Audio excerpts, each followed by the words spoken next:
কি রে তোর এত বড় সাহস তুই পুলিশের গায়ে জীবনে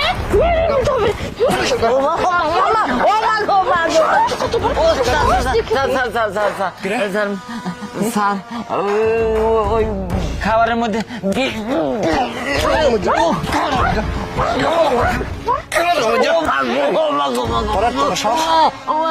পুলিশের সাথে ফাইজলামি করে আজকে বুঝাবো পুলিশের সাথে ফাইজলামি করার ফল কি হয়। ম্যাডাম ওই খাবারের ভিতর বিষ মিশা কি তুই আবার মিথ্যা কথা বলতেছিস কি ম্যাডাম ম্যাডাম আমি সত্যি কথা বলতেছি ম্যাডাম ওই ওই খাবারের ভিতর এই বিষ মিশানো আছে। আবার মিথ্যা কথা বলছিস মনে হচ্ছে নেশা করছে। এইভাবে হবে না, ওকে থানায় নিয়ে যে ওর মাথার উপরে গরম পানি ঢেলে তারপর ওকে থেরাপি দিতে হবে। কি বলতেছিস?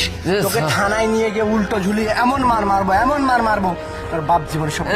স্যার আমি একবারে সত্যি কথা বলতেছি স্যার। ও ম্যাডাম এই খাবারের ভিতর বিষ মিশানো আছে, আপনারা মারা যাবেন। আমি এত কথা না, তুই যে সত্যি কথা বলতেছিস তার প্রমাণটা কি সেটা বল।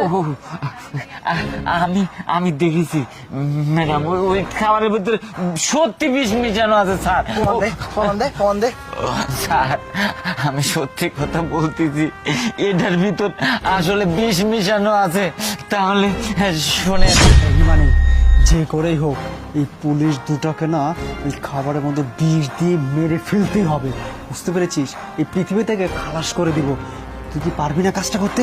আরে কাজটা তো অলরেডি করেই ফেলছি স্যার, আমি তো অলরেডি খাবারে বিষ মিশিয়ে দিছি।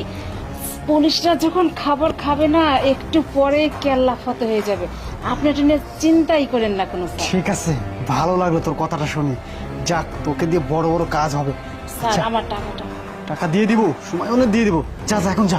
আচ্ছা স্যার যা দোকানটা খুলে যাই। তার মানে ওই পুলিশ ম্যাডাম আর ওই পুলিশ স্যারকে এরা মারি ফেলা দেওয়ার জন্য এরকম ধরনের ফন্দি করতেছে। যেভাবেই হোক এটা আমার দেখতেই হবে।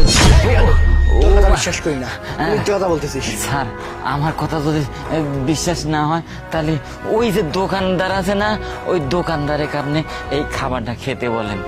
দেখেন নি ও মিশাইছে, ও খাবি না নি, দেখেন নি ওই দোকানদারি তো। স্যার ও মা রে, ও আমার মাথাটা ভাঙি বলাই। আরে ভাই